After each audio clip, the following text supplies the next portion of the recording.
Alors, socle des compétences, il n'y a rien sur la loi. Je vous le dis tout de suite, c'est impossible. Hein. Donc, il n'y a rien, ni en Belgique, ni en France, il n'y a rien sur les compétences de base à atteindre. Donc ça, c'est faux. Ils peuvent toujours l'afficher, hein, parce que ça, c'est ce que font tous les gouvernements. Nos chers gouvernements, qui sont bourrés de sectes, hein, ça vous le savez, ils peuvent marquer tout ce qu'ils veulent ici. C'est totalement opposé aux droits de l'homme. On ne peut pas exiger d'un enfant qu'il ait atteint tel ou tel niveau. Vous voyez, donc ça, c'est de la foutaise. C'est de la foutaise. Alors, on va regarder. Hein. Ça, c'est le socle commun. Socle commun, s'il veut bien s'ouvrir.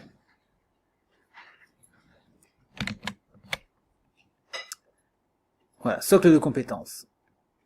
Ça va être très généraliste, hein, on ne peut pas donner des éléments précis. Ça, ce sont des choses pour les, si vous voulez, pour les profs en fait. C'est pour leur donner une idée. Vous devez quand même, l'enfant doit quand même avoir l'orthographe à tel âge, etc. Bon, donc vous regardez. Tout ça, c'est blablabla, il n'y a rien de précis. Qu'est-ce que l'enfant doit savoir? Travailler sa propre langue française. C'est très très très très vague tout ça. Donc, où est-ce qu'il y a des faits précis? Saisir l'information. Voilà. Alors, saisir l'information. Avoir une connaissance satisfaisante de la langue française. Qu'est-ce que ça veut dire? C'est quoi satisfaisant? Est-ce qu'un jeune immigré qui arrive et qui parle l'arabe mélangé de français ou inversement, on estime qu'il a une connaissance satisfaisante de la langue française? L'école répond oui. Bon, bah d'accord, mais c'est pas quantifiable. Utiliser d'autres codes, d'autres langages, le langage de l'image graphique, bon d'accord. Transposer en langue française des signes d'autres langages, par exemple le langage mathématique. Bon, il faut savoir écrire 1, il faut l'écrire UN. Voilà, bon, ça je pense que votre enfant va y arriver. Et ça jusqu'à 10. Hein, voilà, on va dire jusqu'à 10. Je pense même pas qu'on demande à ce qu'il le fasse jusqu'à 800 000 par exemple, puisque en français, maintenant à l'école, ils ne tiennent même plus compte du fait que 1000 ne s'accorde pas, du fait qu'il y ait des S ou pas aux centaines, etc. Donc tout ça, on l'a ignoré, on l'a mis à la poubelle, et on ne connaît même plus maintenant, les profs ne connaissent plus les règles concernant les tirets. 350, ils savent pas où mettre le tiret. Donc vous voyez, là, vous en êtes là aussi dispensé. Traiter l'information, bon, relire, pratiquer le retour en arrière, vous voyez, c'est un joli pléonasme en plus qu'on nous colle dans un texte qui se veut légal, etc., etc. Dégager les idées, distinguer les éléments essentiels, tout ça c'est très, très, très flou. Le socle commun, vous voyez, ça s'appelle le socle commun. Analyser, dégager, poser des hypothèses, dégager l'explicite et l'implicite. C'est quantifiable comment ça? Comment? Reformuler, oui, bon, reformuler, il faut savoir faire une autre phrase à partir d'une phrase, à partir d'une information. Résumer, oui, c'est très variable, il y a des tas d'enfants en terminale qui n'arrivent pas à faire des restitutions correctes de textes qu'on leur donne. Pourtant, ils l'ont, le bac. Mémoriser, bon, bah, mémoriser, il faut mémoriser un petit peu, quoi, il faut pas être complètement incapable, comme un moustique, de restituer une information au bout de 3 secondes, c'est sûr, il faut avoir un cerveau un tout petit peu quand même. Utiliser l'information, communiquer l'information, bon, c'est très bien, c'est sympathique tout ça. Attitude relationnelle, alors ça c'est très important, parce qu'il faut être gentil, il faut être bien élevé, et marcher dans les clous. Alors voilà, il faut savoir se connaître, prendre confiance. Vous voyez, tout ça c'est du blabla. C'est du blabla. Tout ça, c'est les êtres humains normaux, ils font tout ça déjà. Se connaître, prendre confiance, oui, d'accord. Mais en quoi est-ce que prendre confiance, vous voyez, là on entre dans le domaine de l'éducation. Vous voyez, donc en fait l'école, le pouvoir public se mêle de la confiance de l'individu en lui-même. Donc on va se charger de te donner une confiance en toi, d'une certaine manière. Vous voyez, donc on se mêle de faire l'éducation. Donc c'est évidemment une atteinte au droit fondamental de la personne, puisqu'on entre dans son intégrité, là, dans sa conscience. Tout ça, c'est une atteinte aux textes fondamentaux. Hein. C'est en violation des textes fondamentaux. Connaître les autres, accepter les différences, ah bah, c'est un ordre, on doit accepter les différences. Et si je les veux pas, moi, les différences, si je les accepte pas, ah bah, je serai un mauvais élève. Vous voyez, là aussi, on est dans l'ingérence. Ça contrevient aux droits de l'homme, ça aussi. On peut parfaitement refuser les différences. Moi, je refuse la différence. Je veux pas. Je veux pas. Voilà. J'accepte pas parce que c'est mon opinion, c'est mon droit. Mais qu'est-ce qui va se passer alors? Je serai un mauvais élève. Il faut savoir écouter, il faut savoir dialoguer, il faut savoir travailler en équipe, il faut laisser s'exprimer. Tout ça, c'est aberrant, et ça n'est pas quantifiable non plus. Qu'est-ce que ça veut dire l'écoute? Jusqu'à quel point? Il faut savoir écouter pendant 8 heures Jean-Luc Mélenchon faisant une tribune politique, par exemple. Il faut savoir quoi. C'est quoi? Ça veut dire quoi écouter? Combien de temps? Qui? Quoi? Oui, c'est très très... Dialoguer, ça veut dire quoi? Combien de temps? Sur quelle base? Accepter ce que dit l'autre? Si l'autre défend, par exemple, l'avortement ou l'avortement postnatal, puisque c'est la mode, maintenant on va tuer les bébés qui sont nés. On est en train de discuter de ça au plus haut niveau. Donc si on refuse de dialoguer avec des gens qui sont d'accord avec la mort du bébé, on n'est pas dans les clous, c'est ça, on n'est pas un bon citoyen. Bon, ensuite, compétences disciplinaires, initiation à la compétence, certification de la compétence. On se demande sur quoi ils vont en certifier. Alors, ici, il va y avoir un tableau peut-être. Voilà, un tableau. Alors là, voilà des indications qui sont plus ou moins, qui semblent précises. Mais vous allez voir qu'il n'y a rien de précis là-dedans. Rien de précis. Anticiper le contenu d'un document, ça veut rien dire. C'est même pas français d'ailleurs. Choisir un document en fonction du projet. Choisir un document, alors ça c'est une compétence extraordinairement développée, effectivement. Récupérer les informations relatives aux différences d'un livre. C'est tellement brouillon, vous voyez, je le prends en sens inverse. Saisir l'intention dominante de l'auteur. Ah, bon, ça devient un peu plus sérieux. Alors, que veut dire l'auteur? Bon, ça peut être intéressant quand même. En considérant la globalité d'un texte court et simple, où l'intention apparaît nettement. Ah oui, parce que sinon, si c'est un texte un peu compliqué, vous voyez, c'est pas les mémoires de Chateaubriand, hein. Il vaut mieux commencer à travailler sur Pif Gadget ou sur un truc facile. Parce que si c'est un texte un petit peu évolué, ah bah là, non, on n'est pas obligé quand même de comprendre ce qu'il raconte. C'est un texte court et simple. Je sais pas, une sorte de texte oui en vacances ou oui, quelque chose comme ça. Quelle est l'intention de l'auteur? Oui a perdu sa voiture. Qu'est-ce qui s'est passé? Je crois que oui a perdu sa voiture. Bah c'est bien. Tu es un enfant lettré, tu es intelligent, tu es brillant, tu es un bon citoyen. Quelque chose comme ça, vous voyez. Alors, en considérant un texte plus long et plus complexe, attention paraît nettement niveau E. C'est un texte plus long. Oui, mais de combien? De combien? Moi, je voudrais voir l'inspecteur. À ce moment-là, l'inspecteur, il demande une compétence, là. Et il me dit, votre enfant, il faut qu'il sache maîtriser un texte plus long. C'est quoi un texte plus long? Est-ce que c'est les mémoires d'outre-tombe? Est-ce que c'est la condition humaine de Zola? Est-ce que c'est, dites-moi, les Rougon-Macquart de Balzac? Qu'est-ce que c'est? C'est quoi un texte plus long? Vous voyez, c'est pas du tout quantifié. Donc tout ça, c'est complètement fantasmagorique. On n'est absolument pas dans le sérieux. Tout ça, c'est de la déclaration d'intention.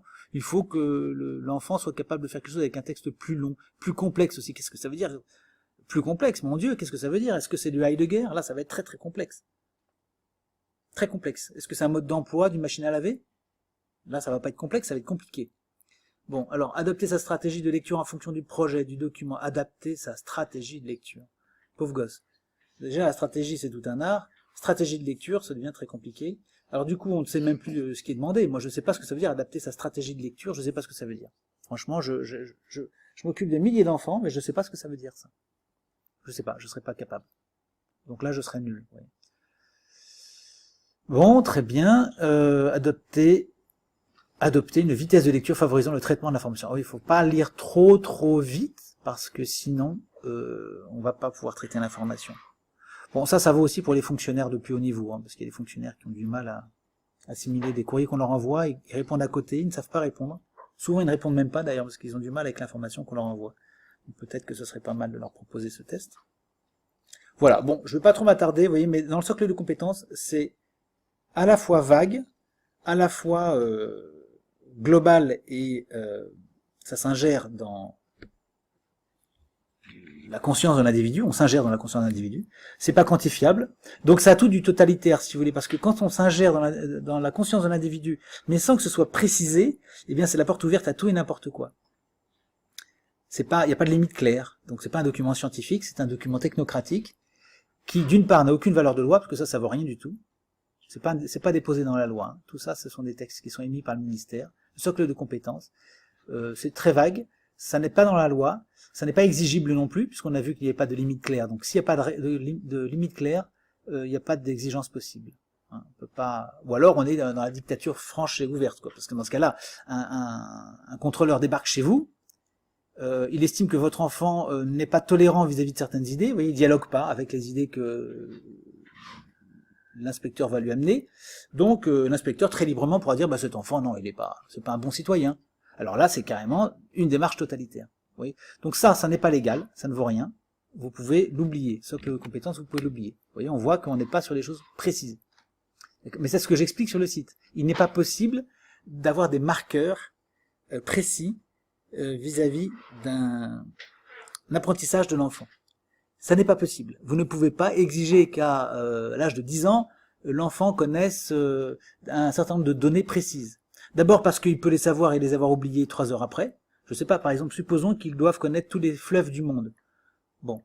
Alors déjà, c'est très vague, parce que dans certains pays, on appelle fleuve ce qui est une rivière, et rivière ce qui est ce qu'on appelle un fleuve. Donc on va prendre quoi? Uniquement la communauté européenne.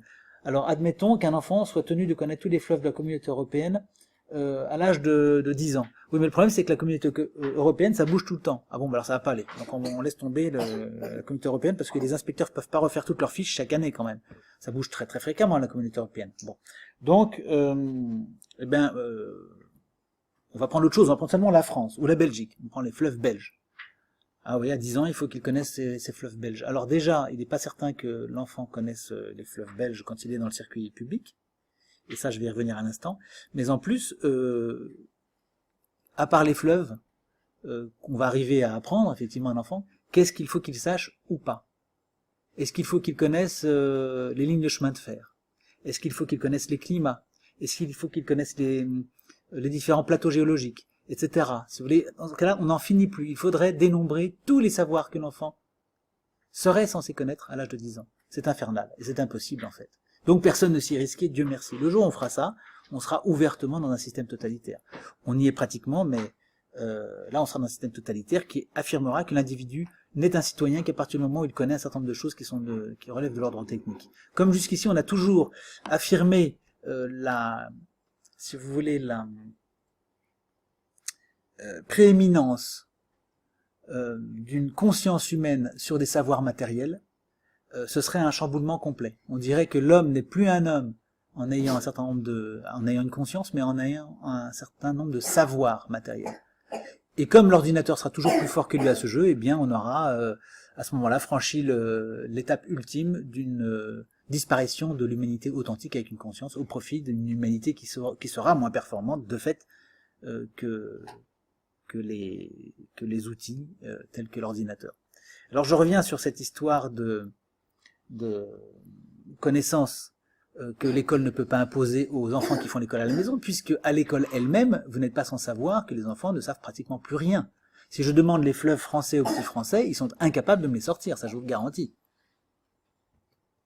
Peut-être que certains, dans certaines écoles, connaissent encore 4 ou 5 fleuves et arrivent plus ou moins à les situer, mais moi je vous assure que les Français, si vous demandez aux Français quels sont on va dire les 5 plus grands fleuves français, je vous garantis que 9 sur 10 ne savent pas. Ça, c'est sûr et certain. Vous voyez, donc l'exigence du soi-disant socle commun, qui est la base de réflexion, si vous voulez, en fait, c'est une sorte de modus vivendi, si vous voulez, c'est une manière, si vous voulez, de dire aux parents qui font l'école à la maison, écoutez, au moins, il y a un certain nombre de choses qu'il faut avoir vues, grosso modo, mais on n'exigera pas que vous les sachiez. Jusqu'à maintenant, on n'exigera pas que l'enfant les sache. Il faut les avoir vus. Voilà.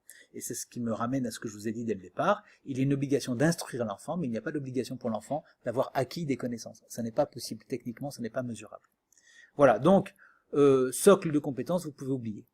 Ça n'a pas d'intérêt pour nous sur le plan légal. Il n'est pas envisageable que ça ait une quelconque importance pour nous.